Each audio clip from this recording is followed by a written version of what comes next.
Hello and welcome to the Warcraft Academy Affliction Warlock class guide. This should teach you everything you need to know about playing an Affliction Warlock in patch 5.4. If you are interested in learning from me directly, click on screen to learn more about personal training. Starting with your stat priorities, single target, they should look something like this. Now, don't just jump straight in and reforge straight haste. In realistic situations, you're going to get better results with mastery, particularly in multi-target situations with adds that don't live for a long time. Generally, a nice balance of the two stats is best. A good default reforging strategy is to get haste into the particular haste breakpoint and get mastery after that. You can either go for 9778 haste or 13737 haste depending on your gear. Your mastery should be a bit higher than the breakpoint you're going for. Obviously these are rough guidelines based on a broad spectrum, and counter mechanics or your gear might affect this. Getting 13737 and then full mastery should be suitable for all encounters. Now with that in mind, you want to grab these gems. You can use the haste counterparts to these mastery gems if you have disproportionately low haste on your gear and you're not able to reach your appropriate haste threshold. These are the gems that give you the best amount of mastery and intellect while still preserving socket bonuses. Sometimes it's not worth going for socket bonuses. For example, if you're over hit cap. If you're over hit capped and you have any hit/mastery gems, you should replace them with pure mastery if the socket bonus is 60 intellect or less. If it's a good socket bonus, use stamina and mastery instead. This won't give you a DPS increase, but stamina is more useful than hit if you're over cap. Now, the best gems to use in the red slots is the expertise and mastery gems, but only if that allows you to reforge out of hit into mastery elsewhere on your gear. You're effectively giving yourself more mastery overall. If you're over the hit cap, obviously you won't be using these gems. These are the best enchants for Affliction. It's worth noting that if you're a tailor, you would replace the cloak enchant with lightweave embroidery. You can only use the ring enchants if you're an enchanter. Currently the best professions for raiding are engineering and tailoring. There are no glyphs for Affliction that directly increase DPS, however there are several you can use that will give you additional survivability or utility. Glyph of Unstable Affliction might look like a DPS increase, but it isn't really. It makes the cast time shorter, but the global cooldown is not decreased to match, so the only way it might be a DPS increase is if casting it faster allows you to cast it before a proc expires or casting it during movement. Glyph of Curse of Elements is nice because it can spread Curse of Elements to additional targets without you needing to waste global cooldowns on it, which is nice if you don't have a class that can already spread it easily. There are a few glyphs which have a niche on specific encounters. For example, I'll use the Glyph of Curse of Exhaustion on fights where I need to slow adds like Siegecrafter or Nazgrim, and Glyph of Life Tap on Malkorok so that I can safely life tap without lowering my health, since the healers won't be able to heal it up. Glyph of Unending Resolve is also useful on Thok, since you can't be interrupted whilst Unending Resolve is up, so a reduced cooldown on that will obviously be a DPS increase. Outside of that, it's just your standard defensive and utility glyphs. In Siege of Orgrimmar, more so than any other instance, I found myself changing glyphs a lot from encounter to encounter. There's no set requirement for glyphs. Think about the requirements of the fight and how that glyph can help you stay alive and be an asset to your raid.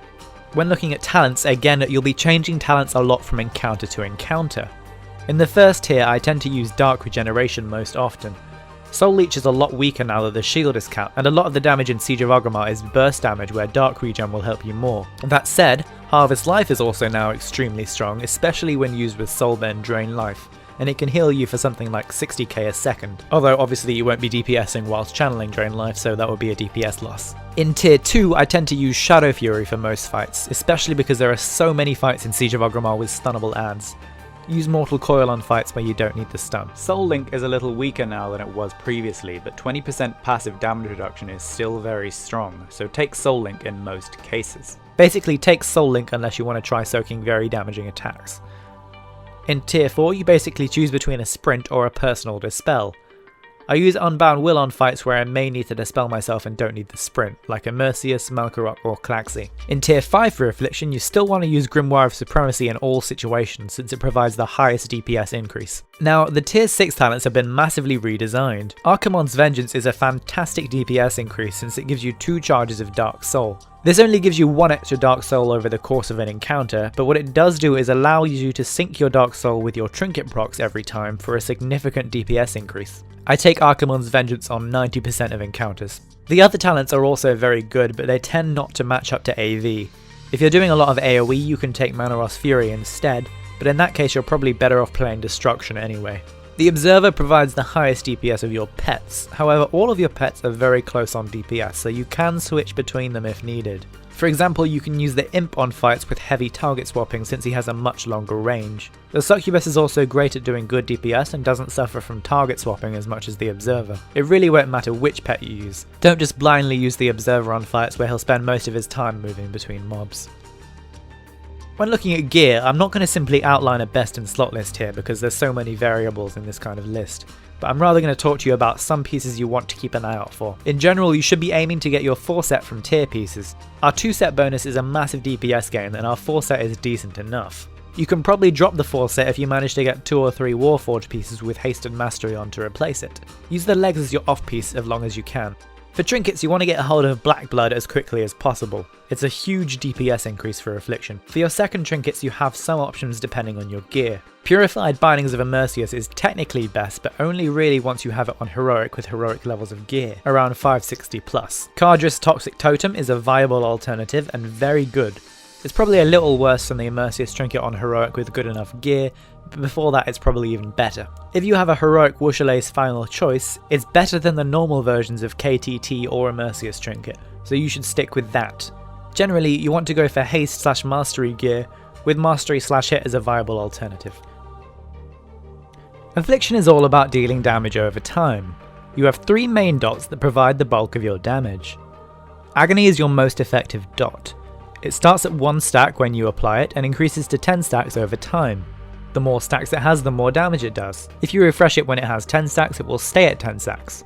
If you let it fall off, it will start at 1 again. Corruption is your weakest dot, but also your most important. Every time it does damage, you have a chance to generate a Soul Shard. Its base duration is 18 seconds. Unstable Affliction is your third dot. This does almost as much damage as Agony and has a cast time. Basically all of your damage comes from these dots and what you do with them. With dots applied, you'll be using Malefic Grasp as your filler spell. This is the channeled spell that deals damage each time it ticks, and whenever it deals damage it also causes any dots on the target to instantly deal bonus damage to the target. When your enemies get below 20%, you start using Drain Soul instead of Malefic Grasp, which does the same thing but does bonus damage below 20% and gives you a Soul Shard every 2 ticks. You also have 3 special abilities. The first is Haunt, which uses one of your 4 Soul Shards to put a debuff on the target, increasing all periodic damage you do to that target by 35% for 8 seconds. The other is Soul Burn, which consumes one of your Soul Shards to grant extra effects to some of your spells. The most important of these spells is Soul Swap. Soul Swap normally allows you to copy your dots from one target and apply them to another. The copied dots will have the same spell power and duration as the first set, and they will stay on the original target as well. If you use Soul Burn before using Soul Swap, it instantly applies your dots to one target without needing an initial target to copy from. Using Soul Swap correctly is extremely important, and we'll talk about it in the rotation section. For AoE, you have Seed of Corruption, which places a damage over time effect on a target that explodes once the target takes enough damage. The explosion deals damage to nearby enemies, and if you use Soul Burn with Seed of Corruption, the explosion will apply corruption to every target it hits. Finally, you also have Dark Soul, which is a cooldown ability that increases your spell haste by 30% for 20 seconds. Before we talk about how to play, there are a few basic mechanics that you need to understand in order to do maximum DPS. Firstly is how Pandemic works. At level 90, if you recast a dot on a target that already has that dot, the duration of the existing dot is added to the new one, up to a maximum of a 50% increase. So for example, if you have a corruption on a target that has 6 seconds left, then casting corruption on it again will increase the duration of your corruption to 24 seconds. The maximum duration you can increase it to is 27 seconds, which is a 50% increase on its base duration of 18 seconds. This means that you should usually only recast dots when they have less than 50% of their base duration remaining. For corruption this is 9 seconds, for agony this is 12 seconds, and for unstable affliction this is 7 seconds. The other mechanic that you need to understand is how dot snapshotting works. Whenever you cast a dot, it takes a snapshot of your stats at the time and remembers them for its entire duration. This means that when you gain temporary buffs or cooldowns such as Trinket procs or Dark Soul, your dots will not benefit unless you cast them again. This is very important to understand for maximizing your DPS because you have to react to such effects and recast your dots to update them. So when it comes to your opening rotation, at the start of the fight you should use a Potion of the Jade Serpent just before you enter combat and cast a Haunt. Time to land as soon as the boss is pulled. Next, use Dark Soul Misery and Soulburn Soul Swap to instantly apply all of your dots to the enemy. Now you should start channeling Malefic Grasp until you get some intellect procs. You can use the add-ons Power Auras or Weak Auras to track these procs, as well as the Strength Tracker Aff Dots, which I explain in my add-ons guide. Once you have most or all of your procs up, cast Soulburn Soul Swap again in order to update your dots with these effects, making them much stronger. Make sure to keep the Haunt debuff up on your target and continue channeling Malefic Grasp. If you're using a stacking trinket like Wushalay's Final Choice or Black Blood, you'll do a third Soulburn Soul Swap when Wushalay's is at 10 stacks, just before any of your initial procs fall off. So you'll be doing 3 Soulburn Soul Swaps at the start. Now for the remainder of the fight, you simply try to keep your dots up on the target by manually casting and channel Malefic Grasp. You should try to react to intellect procs as much as possible and refresh your dots in their pandemic window. The best time to use Haunt is when your dots are buffed with effects such as Dark Soul, or significant procs such as trinkets. This is because you have a limited number of haunts per fight anyway, so it's best to amplify stronger dots instead of weaker ones. Don't ever use haunt when your dots have no buffs unless you already have 4 soul shards. Usually when you want to recast your dots, you would do so by manually recasting them. However, you can use Soulburn Soul Swap to recast them if you're doing so to update them with trinket procs or Dark Soul, but only have a short window to do this. If I get multiple trinket procs at once, for example, I will immediately Soulburn Soul Swap and Haunt so that I can begin channeling Malefic Grasp on these targets as fast as possible. Again, I highly recommend Weak Auras and Aff Dots to keep track of your dots. Now in addition to that, it's also a DPS increase just to cast Haunt on a target over and over again, as long as you have soul shards to sustain it. In situations where you have unlimited shards, such as during the execute or where ads are dying frequently, you can cast Haunt multiple times in a row to use your soul shards as you acquire them, and you'll get a DPS boost from doing this. When it comes to multiple targets, the same principles apply. You should try to keep all of your dots on as many targets as possible. The best way to do this is to have one primary target that you apply your dots to, and update those with trinkets as necessary. After applying them to the target and buffing them, use Soul Swap to inhale and exhale those dots to all other enemies. This allows you to spread extremely powerful dots from one target to several others very easily. Anytime you get a major proc, you simply reapply your dots to one enemy, and then spread those dots to the others via Soul Swap. With 6 or more targets, you should add Seed of Corruption into the mix. You can apply your dots to one enemy and Soulburn Seed of Corruption on it. You can then inhale and exhale to all other targets, and this will also copy your Seed of Corruption across, as long as you're quick enough, which allows you to get multiple Seeds of Corruption up much faster than manually casting it. For multi-dotting, Tidy Plates is an essential add-on since it displays your dots directly above the afflicted target. That should be about everything you need to know for patch 5.4. Be sure to visit warcraftacademy.com for more information, and if you want more information about learning from me directly with personal training, click on screen now. Thank you very much for watching this guide, and if you have any comments or suggestions, please post them in the comments section below, and remember to subscribe.